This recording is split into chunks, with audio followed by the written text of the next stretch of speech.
नमस्कार दोस्तों, हमारे YouTube चैनल पर आप सभी का स्वागत है। आज हम उत्तल लेंस तथा अवतल लेंस के द्वारा प्रतिबिंब निर्माण की स्थितियाँ पढ़ेंगे।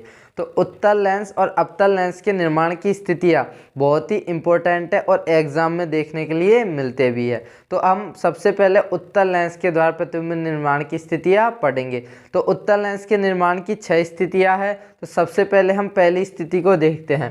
पहली स्थिति क्या है अपनी, कि जब वस्तु अनंत पर स्थित हो। तो जब कोई वस्तु अनंत पर स्थित होती है तो उसके द्वारा प्रतिबिंब का निर्माण कहाँ पर होता है। देखिए, वस्तु अनंत पर है तो जब प्रकाश किरण आ रही है मुख्य अक्ष के समांतर कहाँ से गुजर गई, मुख्य फोकस से। इसी प्रकार दूसरी प्रकाश किरण आ रही है, ये भी मुख्य अक्ष से आ रही है, मुख्य फोकस से गुजर गई। तो ये दोनों रेखाओं ने प्रतिच्छेद कहाँ पर किया, F2 पर, मुख्य फोकस पर। तो 3 बातें याद रखनी है अपन को। पहली क्या है कि प्रतिबिंब की स्थिति, कि प्रतिबिंब की स्थिति कहाँ पर है, F2 पर, प्रतिबिंब का निर्माण हो रहा है F2 पर। दूसरा, प्रतिबिंब की प्रकृति, अब प्रतिबिंब कैसा बन रहा है, इधर की साइड। ये बात याद रखना, लेंस के इधर जो भी प्रतिबिंब का निर्माण होगा वो हमेशा कैसा होगा, वास्तविक और उल्टा। और लेंस के बाईं ओर होगा प्रतिबिंब का निर्माण, वो होगा आभासी और सीधा।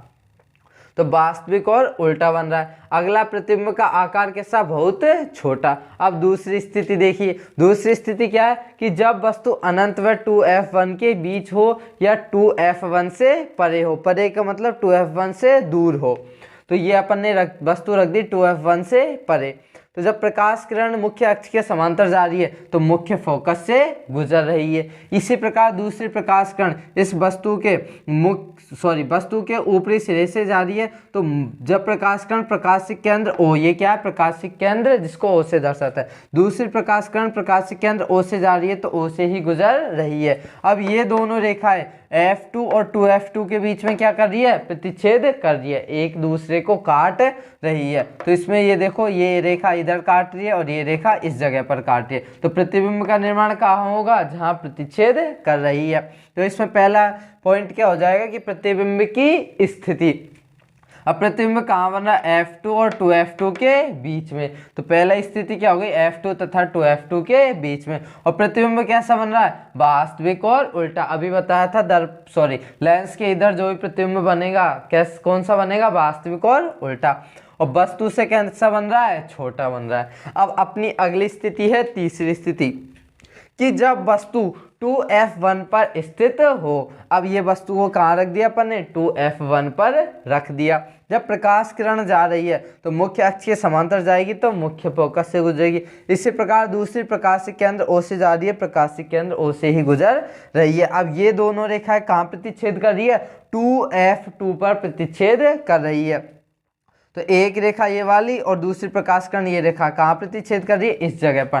तो देखिए प्रतिबिंब की स्थिति क्या हो जाएगी, 2F2 पर। प्रतिबिंब कहाँ बन रहा है, 2F2 पर। और इसका सिंबल नीचे की ओर है तो ये कैसा है, वास्तविक और उल्टा। इधर है तो वास्तविक उल्टा। और ये देखो, जितनी बड़ी वस्तु है उतना ही बड़ा क्या बन रहा है, प्रतिबिंब बन रहा है। अब अपनी अगली स्थिति है चौथी, कि जब वस्तु 2F1 व F के बीच हो। अब वस्तु को अपन ने 2F1 और F के कहाँ रख दिया, बीच में। तो मुख्य अक्ष के समांतर प्रकाश किरण जा रही है, मुख्य फोकस से गुजर रही है।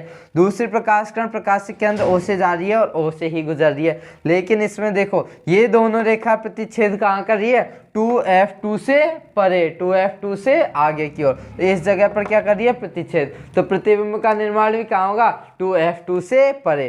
तो इसमें देखो प्रतिबिंब की स्थिति 2F2 से परे। प्रतिबिंब कैसा बन रहा है, वास्तविक और उल्टा। और कैसा बन रहा है, वस्तु से बड़ा। तो वस्तु को अपन ने यहाँ पर नाम दे दिया A और V। यहाँ पर उल्टा बन रहा है प्रतिबिंब तो A' और V'। तो इस प्रकार ये अपन ने 4 स्थितियाँ पढ़ ली। अब अगली अपनी स्थिति है पांचवी स्थिति। अब पांचवी स्थिति है अपनी, कि जब वस्तु F1 पर स्थित हो। तो अपन ने क्या किया, वस्तु को F1 पर रख दिया। प्रकाश किरण मुख्य अक्ष के समांतर गई और मुख्य फोकस से गुजर गई। दूसरी प्रकाश किरण प्रकाशिक केंद्रों से गई, O से ही गुजर गई। अब ये दोनों रेखाएं कहीं अनंत पर जाकर क्या होगी, मिलेंगी। तो प्रतिबिंब का निर्माण भी क्या होगा, प्रतिबिंब की स्थिति अनंत पर। और प्रतिबिंब की आकार कैसा होगा, बहुत बड़ा। जब ये वस्तु आगे जाएगी तो प्रतिबिंब का आकार भी कैसा हो जाएगा, बहुत बड़ा। और प्रकृति कैसी हो जाएगी, क्योंकि प्रतिबिंब किधर बन रहा है, लेंस के इधर, तो वास्तविक और उल्टा।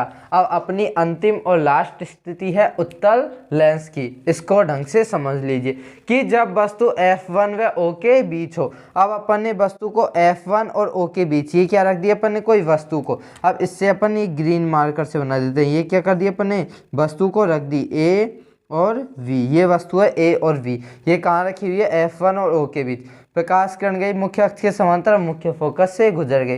दूसरी प्रकाश की केंद्र O से गई, O से ही गुजर गई। अब ये दोनों रेखाएं आगे कहीं जाकर क्या नहीं होगी, मिलेगी नहीं, तो प्रतिबिंब का निर्माण इधर तो होगा नहीं। तो क्या करेंगे अपन, इन दोनों रेखाओं को पीछे की ओर क्या कर देंगे, बढ़ा देंगे। जब इन दोनों रेखाओं को पीछे की ओर बढ़ाएंगे तो ये दोनों रेखाएं यहाँ जाके क्या हो जाएगी, मिल जाएगी। पीछे की ओर लेंस के पीछे की ओर क्या होगी, मिल जाएगी। तो यहाँ पर ही किसका निर्माण हो जाएगा, प्रतिबिंब का निर्माण हो जाएगा। तो यहाँ पर ये प्रतिबिंब बन गया, तो F1 और 2F1 के मध्य। तो प्रतिबिंब कहाँ बना, लेंस के पीछे की ओर, लेंस के पीछे और 2F1 व F1 के बीच बना।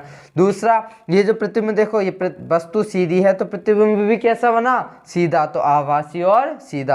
और वस्तु से कैसा बना, बड़ा बना। तो ये हमारी उत्तल लेंस की 6 स्थितियां कंप्लीट हो चुकी है कि जब वस्तु अनंत पर स्थित होती है तो प्रतिबिंब कहाँ बनता है, अनंत और 2F1 के बीच होती है तो कहाँ बनता है, 2F1 पर होती है तो कहाँ। तो अब अपन पढ़ेंगे अवतल लेंस द्वारा प्रतिबिंब निर्माण की स्थितियां, और अवतल लेंस के द्वारा प्रतिबिंब निर्माण की 2 स्थितियां ही अपन पढ़ लेंगे।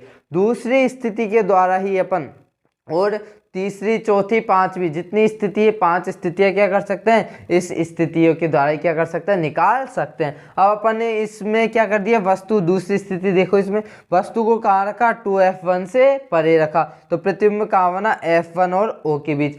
मान लो नेक्स्ट स्थिति, तीसरी स्थिति में अपन क्या करते हैं, वस्तु को कहाँ रख देते हैं, 2F1 पर रख देते हैं, तब भी प्रतिबिंब कहाँ बनेगा, F1 व O के बीच ही बनेगा। चौथी स्थिति में अपन क्या करते हैं, वस्तु को कहाँ रख देते हैं, 2F1 और F1 के बीच, तब भी प्रतिबिंब F1 और O के बीच ही बनेगा। तो अब अवतल दर्पण द्वारा प्रतिबिंब की स्थितियां देखिए। पहली स्थिति है अपनी कि जब वस्तु अनंत पर स्थित होती है तो प्रतिबिंब का निर्माण कहाँ होगा। अवतल लेंस में एक बात याद ये रखनी है कि अवतल लेंस में जो रेखा, अब उत्तल लेंस में तो क्या होती है, प्रकाशिक किरण गुजरती है, लेकिन इसमें क्या होती है, गुजरती हुई प्रतीत होती है। तो पहली स्थिति, अनंत पर वस्तु स्थित है तो प्रकाश किरण मुख्य अक्ष के समांतर आई और कहाँ से गुजरेगी, मुख्य फोकस से, लेकिन इसमें क्या होता है, अवतल लेंस में गुजरती हुई प्रतीत होती है। तो ये प्रकाश किरण क्या हो गई, इधर से गुजरती हुई प्रतीत हो गई। जब इस किरण को क्या करेंगे, थोड़ा पीछे बढ़ाएंगे तो ये कहाँ से गुजरेगी, F1 से गुजरती हुई प्रतीत होगी।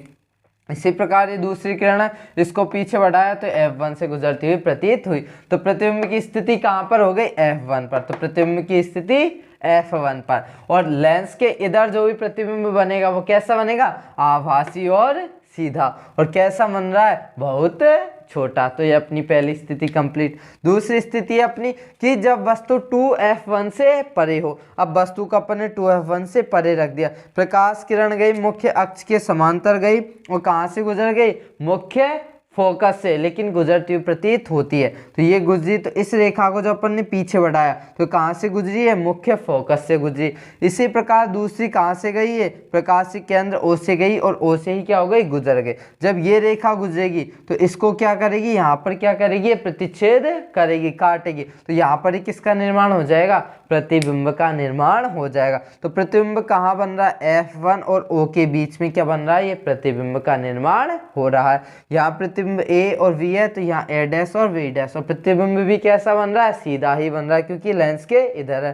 तो F1 और O के बीच प्रतिबिंब का निर्माण हो रहा है, आभासी और सीधा प्रतिबिंब है, और वस्तु से कैसा है, छोटा। तो ये हमारी उत्तल लेंस और अवतल लेंस के द्वारा प्रतिबिंब निर्माण की स्थितियां हो चुकी है, और ये आपको बहुत ही आसान तरीके से समझाई गई है। अगर फिर भी आपको कोई डाउट है तो हमें कमेंट बॉक्स में कमेंट करिए, उसका आंसर आपको अवश्य मिलेगा। तो आज का टॉपिक यहाँ पर ही समाप्त, और एग्जाम की दृष्टि से ये महत्वपूर्ण है। तो इन सारी परिस्थितियों को एक बार कॉपी में बना करके आप देख लीजिएगा। अगर फिर भी कोई डाउट है तो हमसे संपर्क कर सकते हैं। धन्यवाद।